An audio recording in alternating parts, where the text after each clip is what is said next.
take care yourself. Do not slide down from your principles. አለችኝ። ራስክን ጠብቅ፣ ከያዝከው መርህ አትንሸራተት ማለቷ ነው። ዘር፣ ቋንቋ፣ ባህል፣ ሃይማኖት ቢለያየንም በዓለም ላይ ያለ ሁሉ የአንድ አዳምና የሔዋን ልጅ ነው። ትክክልና ስህተት right and wrong ለሁሉም ተመሳሳይ ነው። በሞራልና በእምነት ጎዳና ላይ ከሚያሳስቱን ይልቅ የሚያርሙን ይበልጣሉ። ከሚያሰናክሉን ይልቅ የሚያበረታቱን ይልቃሉ። ይሁን እንጂ የአሳሳቾችንና የአሰናካዮችን ተግባር ማጉላት ይቀናናል። የሚያሸንፈን ውስጣዊ ድክመታችን እንጂ የውጭ ተጽዕኖ ብዙም አይደለም። የውጭውን ተጽዕኖ የምናጎላው ድክመታችንን ለመሸፈን የሚያግዘን ስለሚመስለን ይሆናል።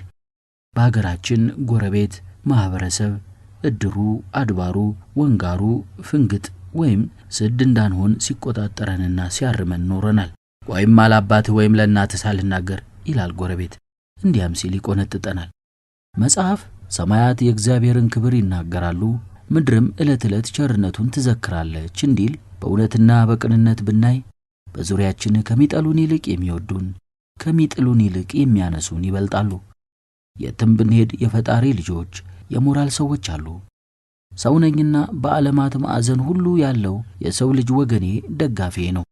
ካበረቱን ይልቅ ያሰናከሉንን፣ ካዳኑን ይልቅ የገደሉንን፣ ካከሙን ይልቅ ያቆሰሉንን ለምን ሁሌ እንደምናስታውሳቸው ይገርመኛል። ሔዋንን ካሳታት እባብ ይልቅ ጻድቁ አቡነ አረጋዊን ተሸክሞ ተራራ ያወጣውን ዘንዶ ለምን ብዙ አይሰበክለትም? ለአዳም ከተከለከለችውና ለሞት ካበቃችው ዕፀ በለስ ይልቅ በምቾት በተድላ የሚያኖሩን ሚሊዮን ዕጾች ለምን አይወራላቸውም? ከበጎ ተግባር ይልቅ ለምን ክፉና መሰናክል አእምሮአችንን እንደሚሞላው ይደንቃል። መሰናክልስ አንድ ጊዜ ሲያሰናክለን ሌላ ጊዜ ትዝ ሲለን ለምን ሲበድለን ይኖራል? ከሚጠሉን ይልቅ የሚወዱን ይበዛሉ። ሊያጠፉን ከሚዝቱብን ይልቅ ሊደግፉን የሚፈጥኑት ብዙ ናቸው። ብዙዎች በጎ ሆነውልን በጥቂቶች ጥላቻ ለምን እንጨነቃለን? በዚህ ዓለም ፍትህ የሚያጎድሉ ጨካኝ መሪዎች ሞልተዋል። ከነዚህ ሁሉ በላይ ግን ፍርድ አዋቂ ለሁሉ አዛኝ ፈጣሪ መኖሩን እንረሳለን። ዓለም በክፎች ላንቃ የተነሳ የከፋች መስላ ትታየናለች። በሀገራችን ሜዳውን ክፎች ስለያዙት ወይም ለክፉ ብቻ ትኩረት ስለሚሰጡ በጎ ሰዎች የጠፉ ይመስለናል። ሰማዩ ጠቁሮ በክፋት ደመና ተሸፍኖ ይታየናል። ይሁን እንጂ ክፎች ጥቂት፣ በጎች ብዙ ናቸው። እርግጥ ክፎች አብዝተው ይጮኻሉ፣ ደጋጎች ዝምታን ይመርጣሉ። በብዙ ቅባትና ቅመም የተሰራን ወጥ አንድ ዝንብ ስታርፍበት ይወጡ መዓዛና ጥፍጥና እንደሚጠፋ ሁሉ ዓለም በጥቂቶች ክፎች ውበቷ ጠወለገ፣ መዓዛዋ ከረፋ። ነገር ግን የኛ የልቦና ውቅር፣ የስነ ልቦና ቅኝት ችግር ይመስለኛል። ለክፎች የተጋነነ ትኩረትን እንሰጣለን። የረዳንን ስንዘነጋ የጎዳንን ቂም አርግዘን ለዘመናት እናኖራለን። ካፈቀረን ይልቅ የጠላን ለምን ሁል ጊዜ ትዝ ይለናል?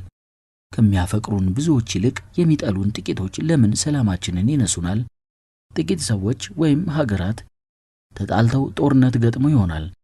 ብዙ ሰዎችና ሀገራት ግን በትብብር እየሰሩ ይገኛሉ። ጥቂት ጎረቤታሞች በድንበር ተጣልተው ይጨቃጨቁ ይሆናል። ብዙዎች ግን የጋራ ቤት ሰርተው ይኖራሉ። በዓለም የገነነውና ብዙ የሚወራው ስለ አሰናካይና መሰናክል ጠብና ጭቅጭቅ ሆኖ ነው እንጂ መደጋገፍ፣ መበረታታት፣ መፋቀር ይበልጥ በሰዎች ዘንድ የበዛ ነው። በዘመናችን ካሰናከሉን ይልቅ የደገፉንን፣ ካሳሳቱን ይልቅ ያስተማሩን አይበዙምን? የሰው ልጅ በጥቅሉ መጥፎ አይደለም። ይሁን እንጂ ከበጎ ድርጊቱ ይልቅ መጥፎ ተግባሩ በራሱ ታሪክ ገዝፎ መመዝገቡ በስቶ መተረኩ በእጅጉ ይገርማል።